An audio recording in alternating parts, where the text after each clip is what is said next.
Vale. Bueno, disculpen la tardanza, pero estamos de estreno y son cosas que pasan. Bienvenidos al primer encuentro de Enigmas y Más, como hemos rebautizado los veteranos Enigmas y Birras en esta nueva etapa que esperamos que sea larga. Volvemos después de un intermedio obligado que comenzó en 2019, cuando dejamos de disponer del local en el que celebrábamos estos encuentros y nos pusimos a buscar otro. Y luego, ya saben, vino la pandemia. A John, César, Guillermo, Luis Miguel y a mí, los socios del Círculo Escéptico que nos encargamos de estos encuentros mensuales, nos hace mucha ilusión que estén aquí, donde esperamos verles habitualmente. Y quién sabe si en otras actividades que organicemos.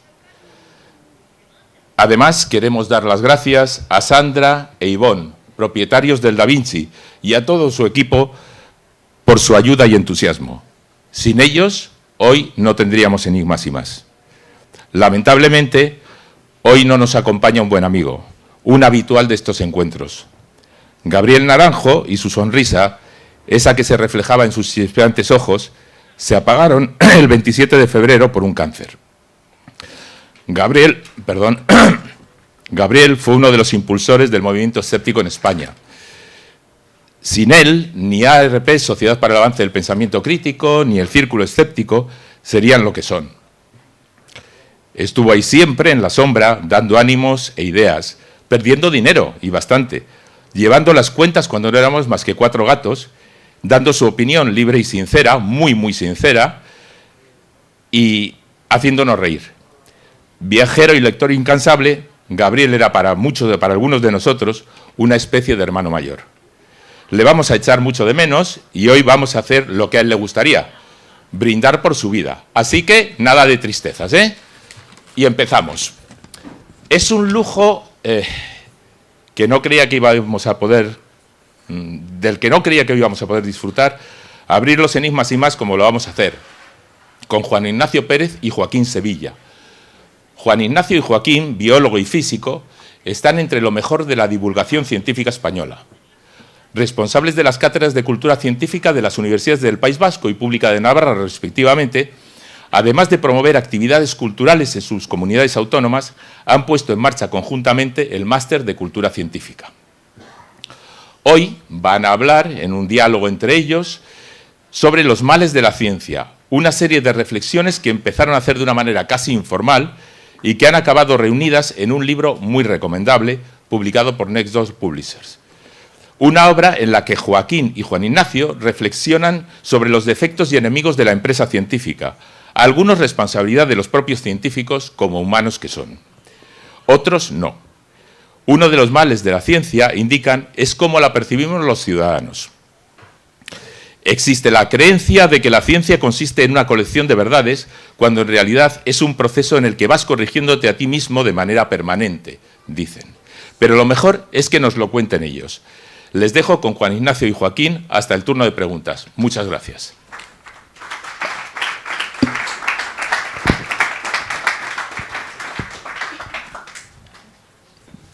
A ti te toca ese, yo lo llevo incorporado. Hablas tú, ¿no? Sí, empiezo yo. Sí. Bueno, pues buenas tardes. Bueno, antes de empezar, esto de que vengamos los dos de naranja no estaba preparado, ha sido absoluta casualidad. Totalmente claro, casual. Y ya podemos empezar. Pues eso, buenas tardes, muchas gracias por estar aquí. Y nada, vamos a ver si hablamos un ratito sobre los males de la ciencia sin hacer suficientes spoilers, porque el interés de presentar libros es animar a que se compren y se lean. Entonces, pero sobre todo, como diría Iñaco, a que se compren. Si se leen luego ya mejor, pero que se compren es fundamental, porque eso es lo que da de comer a las editoriales, que luego nos encargan otro libro y podemos continuar con esta rueda, ¿no?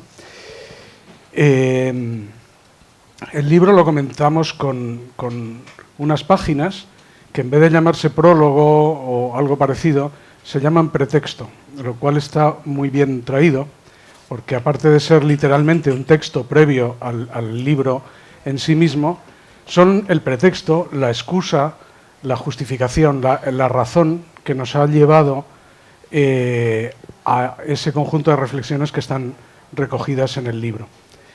Y el mío, pues voy a aprovechar, porque en el libro, pues joder, como lo importante era el texto, pues tengo la ocasión de explayarme un poquito sobre el pretexto e intentar haceros comprender, si me permitís que os tutee,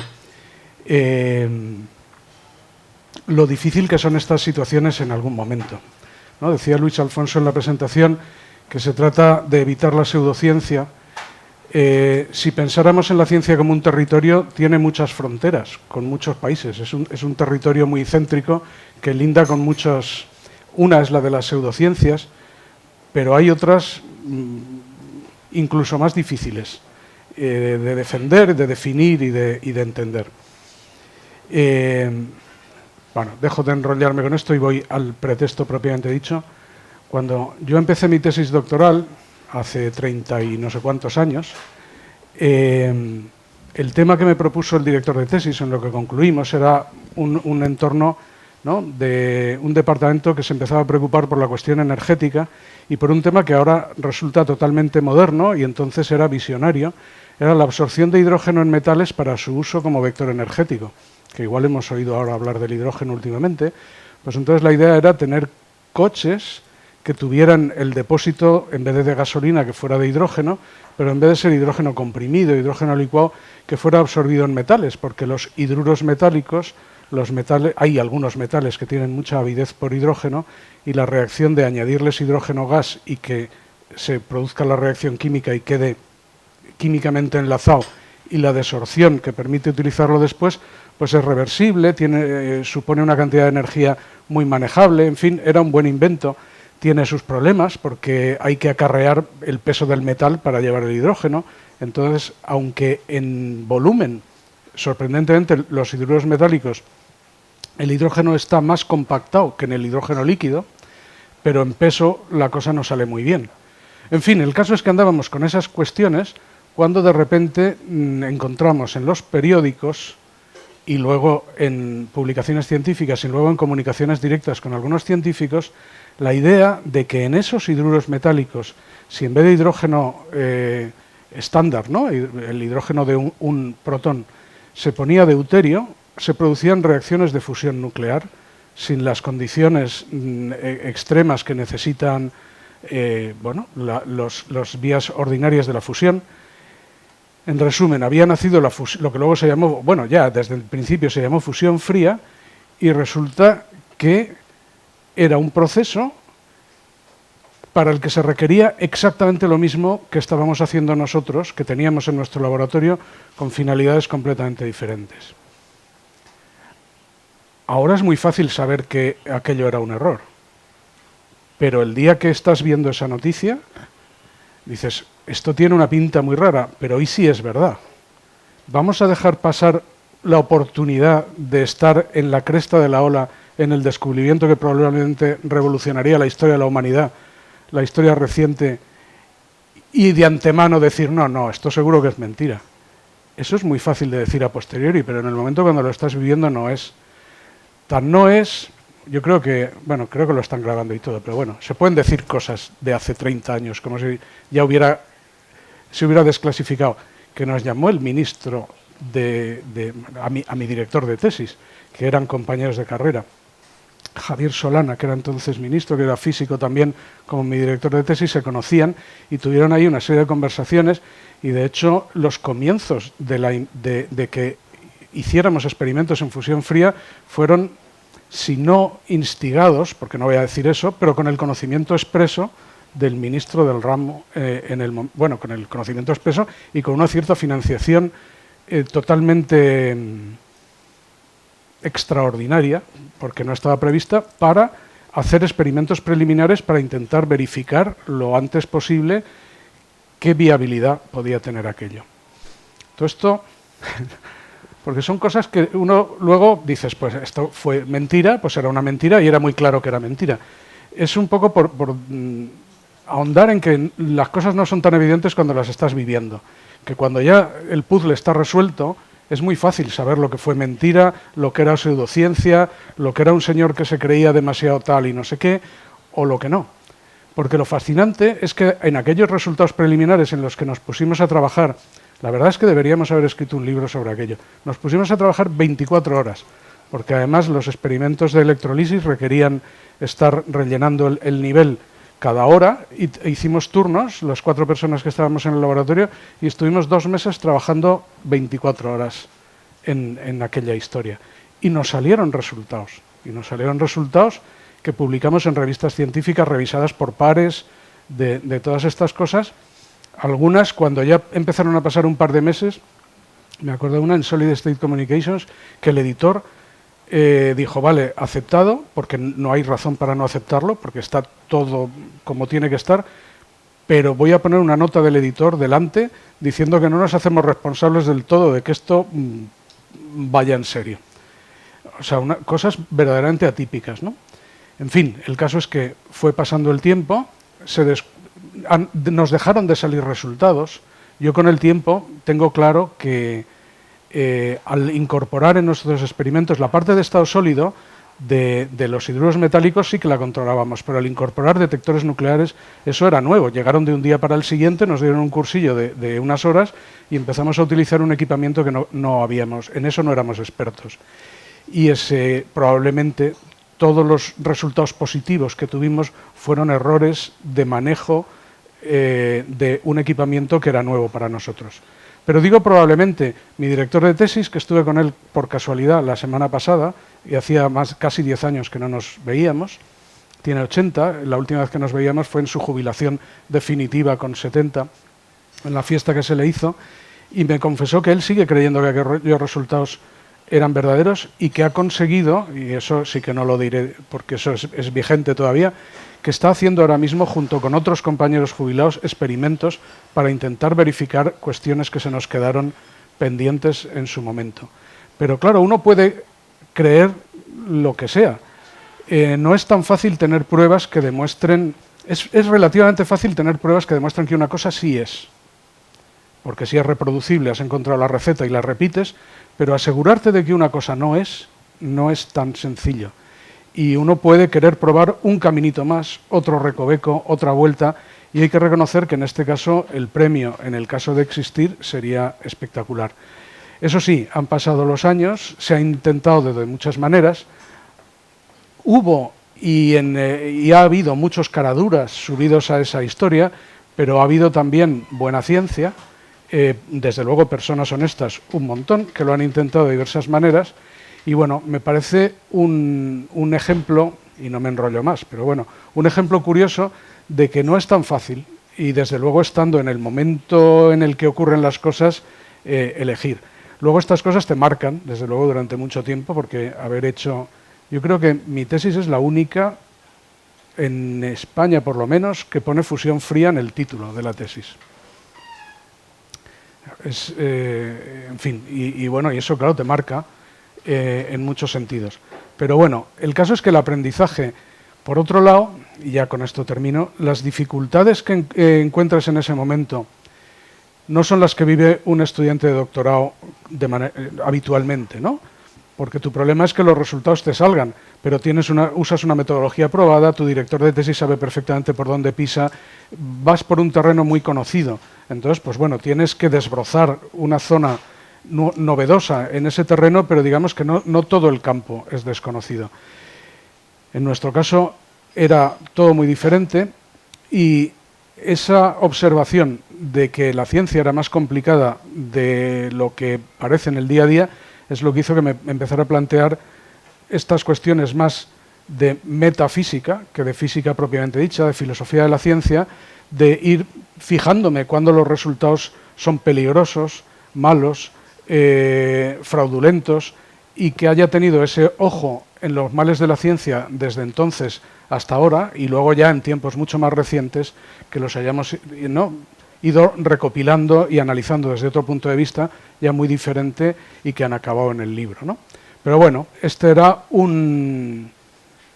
la glosa del pretexto, porque esto que os he contado en 15 minutos en el libro ocupa 10 líneas, obviamente no está con ese detalle, y me parecía interesante y un punto de partida pues como otro cualquiera.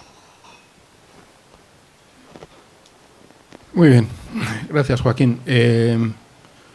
Este es un ejemplo, lo que ha contado Joaquín ahora es un ejemplo de mala ciencia, de lo que en el libro aparece en el capítulo dedicado a la mala ciencia. Entonces, para que quien esté interesado en saber en qué consiste la mala ciencia, lo que tiene que hacer es leerlo en el capítulo y, por lo tanto, comprar el libro, que es de lo que se trata. Dicho lo cual, bueno, yo voy a hacer dos cosas. Una es que voy a hablar un poquito de mi pretexto, aunque mi pretexto es mucho menos heroico que el de Joaquín. Y luego he hecho una recopilación de lo que ha salido en medios científicos en el tiempo que ha pasado desde que entregamos el manuscrito hasta hoy, o sea, aproximadamente el último año. De casos de males de la ciencia, porque esto nos puede parecer que son cuestiones anecdóticas que ocurren de vez en cuando, pero no. O sea, esto forma parte de la empresa científica, o sea, es constitutivo, o sea, está en su interior. Y entonces, bueno, pues es algo acerca de lo cual hay que seguir trabajando, ¿no? Bueno, mi pretexto es mucho, ya digo, es mucho más de andar por casa, en ese sentido, ¿no? Nosotros, cuando digo nosotros, digo el equipo con el que trabajaba yo, trabajábamos en fisiología de bivalvos marinos. Bivalvos marinos son mejillones, almejas, berberechos, este tipo de animales. En el mundo había se puede decir dos escuelas. Una mayoritaria, en la que por casualidades de la vida yo estaba, o sea, digo casualidades porque caí en un grupo que compartía una misma forma de ver las cosas que el grupo mayoritario que se dedicaba a esto. Pero había un grupo minoritario, que obviamente estaban en el error, que lo formaban un grupo de investigadores daneses, ¿no? Y que tenían una opinión diferente de cómo funcionan los bivalvos. Nosotros estudiábamos cómo cambiaba el volumen de agua que bombea un bivalvo por unidad de tiempo, dependiendo de diferentes condiciones. Sobre todo, a nosotros nos interesaba sobre todo ver en qué medida dependía del tipo de alimento que se les daba, del tipo de alimento que tenían a su disposición. ¿Y por qué nos interesa este asunto? Bueno, pues mediante esto tratábamos de contrastar una teoría evolutiva en concreto. Una que no voy a entrar en detalles porque esto me pediría una charla específicamente que se llama la teoría del comportamiento alimenticio óptimo, si era aplicable en bivalvos o no. Bueno, lo es, de hecho, porque esta es una de las conclusiones a las que llegamos nosotros y con nosotros otros grupos, de que efectivamente esta teoría es aplicable. Pero los investigadores daneses sostenían que el comportamiento de los bivalvos no dependía de ninguna variable ambiental. Era un comportamiento fijo, constante, era como una máquina que funciona de manera permanente, está bombeando agua. Y que la razón por la que a nosotros nos salían esos resultados es porque trabajábamos mal.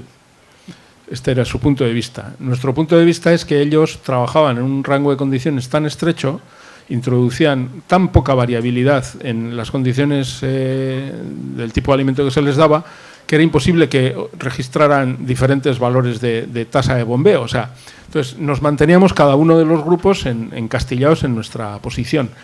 Esto es legítimo, o sea, tenía que ver además incluso con una concepción acerca de en qué consiste la ciencia, aunque parezca que no. Para nosotros la ciencia tiene que dar explicaciones, no basta con describir fenómenos, tiene que dar explicaciones. Para los daneses bastaba con dar descripciones de lo que se observa. Esta es una vieja polémica que, por cierto, puede ser materia de un día de estos, de un enigmas y más, ¿no? Porque es un asunto bastante interesante. Si la ciencia se ocupa de los cómo, estrictamente solo de los cómo, o también se ocupa de los porqués. Yo soy de los que cree que se ocupa de los porqués también. Los daneses no. Y en el fondo era lo que subyacía. Entonces, ¿cuál era el problema? El problema es que ellos controlaban una revista muy importante, Marine Ecology Progress y Series. O sea, es una revista, en mi campo era muy importante. Y nosotros se puede decir que controlábamos otras. O sea, se puede decir, desde ese punto de vista. ¿Qué quiere decir esto? Quiere decir que cuando enviábamos nuestros artículos a esta revista Marine Ecology Progress y Series tenemos muchas dificultades para que se aceptasen. Y no sé si lo otro también ocurría, pero era perfectamente posible que ocurriera. Y claro, cuando uno constata que te sea aceptado un artículo depende de una posición filosófica que tienes en relación con la disciplina, te genera unas dudas tremendas acerca de en qué consiste la ciencia realmente y cómo está montado el sistema científico. Por eso cuando yo oigo a algunas personas que dicen, no, esto es muy sencillo, si se consiguen las pruebas, sí, y si no, no. Esto me lo decía una persona que ha publicado un libro hace poco tiempo, un bilbaíno que ha publicado hace poco tiempo un libro. O sea, no des más detalles. No voy a dar más detalles. Que se sabrá. Porque se sabría, ¿no? Yo cuando me lo dijo renuncié a discutir.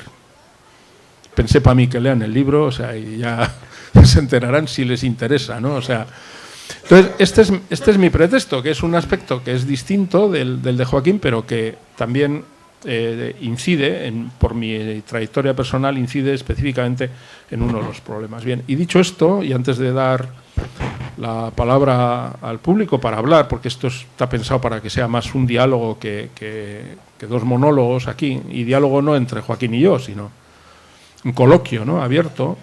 Tengo aquí la chuleta con los casos a los que me he referido antes. Voy a hacer una relación muy sencilla, muy breve. A ver, y lo hago en orden cronológico. En noviembre de 2021, Nature publicó un artículo en el que se trataba de cómo del síndrome del burnout, ¿cómo es? El quemado. El quemado, ¿no? Cómo, y el del impostor. El quemado laboral, vamos. Sí, el síndrome del quemado y el síndrome del impostor estaban dinamitando carreras científicas, ¿no? Se ocupaban de este asunto, ¿no? Y que es uno de los temas que tratamos en el libro, ¿no? Y una frase extractada dice: la mayor parte de los científicos les gusta lo que hacen, pero los niveles de satisfacción con el trabajo han registrado un nuevo mínimo en una encuesta que hace la propia revista. O sea, nos sigue gustando lo que hacemos, pero cada vez estamos menos satisfechos con nuestro trabajo. Este es uno de los males de los que se habla específicamente en el libro. Un mes después, un artículo en Scientometrics, una revista de cienciometría, que estudia una cosa muy divertida, si es que se puede decir que esto es divertido, que es la frecuencia del plagio identificada mediante software de text matching, o sea, de correspondencia de textos, en artículos científicos, una revisión sistemática. La conclusión es que un 18% de los artículos científicos estudiados tienen pruebas de plagio. Un 18%, que es decir, prácticamente 1 de cada 5 artículos científicos. O sea, ha habido alguna forma de plagio en ellos, ¿no? En marzo de 2022, del plagio no hablamos prácticamente nada, decimos algo, muy poquito, pero muy es marginal. uno de los temas marginales. Es que es muy evidente. Sí, es tan evidente. Quizá el mal más evidente de todos. También se hace en divulgación, por cierto. By the way. En marzo de este año, y esto tiene que ver con vamos a decir, las discriminaciones fácticas o no en el acceso a la ciencia y en el desempeño en la carrera científica, Science Advances publica una investigación mundial en la que comprueba que el estereotipo de la mayor brillantez de los varones es prácticamente universal. O sea, esa creencia en que los varones somos más brillantes que las mujeres, los hombres somos más brillantes que las mujeres, es un estereotipo prácticamente universal. Y lo curioso es que es más acentuado en los países más igualitarios y más desarrollados, no siempre es lo mismo, y en los estudiantes más competentes. Entre los estudiantes más competentes existe en mayor grado esta creencia, este estereotipo. Y el estudio llega a la conclusión de que la competitividad, la brecha de género que hay en competitividad, en confianza en sí mismos y en disposición a trabajar en TICs, porque es un área que especialmente sufre un desequilibrio tremendo, están relacionados con este estereotipo. Este es un asunto del que sí hablamos en el libro, nos ocupamos de este tema. Esto salió, he dicho, en marzo. En agosto, o sea, hace nada, PLOS ONE retracta 100 artículos. 100 artículos que había publicado. Porque el peer review, la revisión por pares, había sido manipulada. Dejo el titular. Y el mismo día, el 3 de agosto de 2022, en la revista Science, se destapa el caso del posible fraude, creo que sigue siendo posible, aunque muy, muy probable, el del Alzheimer, el de las imágenes trucadas en relación con un tratamiento para combatir el Alzheimer. Este está siendo investigado todavía, si no estoy mal informado, sí, pero es un caso que denunció un neurocientífico, del que alertó un neurocientífico y que es gravísimo, porque lógicamente estamos hablando de un fármaco que se ha administrado. Entonces, bien. Esta es una colección mínima. Es que ahora nos dedicamos a coleccionar estas cosas. Por si llegamos a agotar la edición del libro, esto es una idea que lanzo al aire, pues habrá una segunda edición. Entonces habrá que actualizarlo, ¿no? Entonces, al objeto de poderlo actualizar, pues nosotros vamos haciendo el trabajo de recopilar lo que nos encontramos por ahí, ¿no? Iba a decir que estos son los males, pero en el libro hay un capítulo 10 que es el de los remedios. Estos males tienen remedio. O sea, esto no es una condena, no estamos condenados a vivir en un sistema científico con este tipo de lacras, y tienen remedio, y de los remedios también hay que decir algunas cosas, ¿no? Mira, he metido en remedios una cosa que era un mal también, me he equivocado. Que es, esto lo he metido por error, ya podéis perdonar. Es un estudio en PINAS, en el que se constata que el avance en la ciencia es cada vez más lento. Y la razón por la que es cada vez más lento es porque se produce demasiado. Se publican demasiados artículos. Artículos que luego generan un paisaje que hay que desbrozar para poder entresacar lo que realmente vale. O sea, la producción científica es tan alta en algunas áreas que para poder enterarte de lo que hay, lo que vale, lo que merece la pena, necesitas dedicar tanto tiempo y tanto esfuerzo que está paralizando el progreso de la ciencia en esos campos. Bien, dicho esto, vamos a los remedios. Un pequeño paréntesis, pero es inevitable, porque es por lo que nos juzgan. Tanto vales, o sea, como profesional de la ciencia, tanto vales como publicas. Entonces, si yo tengo un cuerpo de descubrimientos, pero con él puedo hacer 15 publicaciones en vez de 3, donde deje las cosas mucho más claras y más redondas, valgo más si publico 15. O sea, que es que los incentivos profesionales van en esa dirección. O sea, esto ya apunta dónde estarían las soluciones, ¿no? Donde los remedios. O sea, muchos de los males tienen su origen en la manera de organizarse el sistema y, por lo tanto, tendrían sus soluciones cambiando las políticas científicas en este tipo de cuestiones. Por aprovechar, ¿no? el ejemplo que venía. Sí, es exactamente así, efectivamente. O sea, luego podemos volver en el coloquio sobre este tema porque es un asunto importante. La cuestión de cómo funciona el sistema de publicaciones para generar los incentivos y cómo funcionan las administraciones que se ocupan de la investigación científica para generar los incentivos que dan lugar a este estado de cosas, ¿no?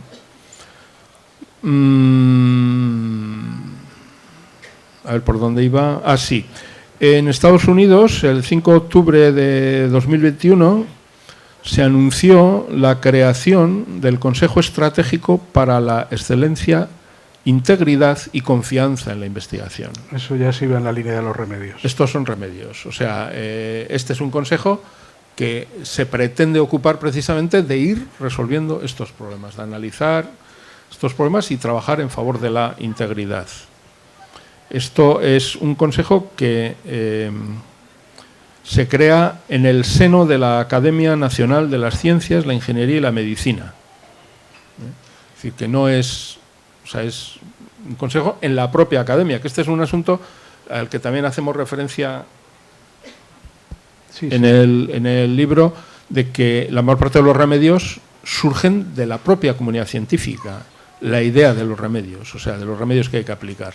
O sea, que es la propia comunidad científica la que está proponiendo las ideas para estos remedios. En Pinas,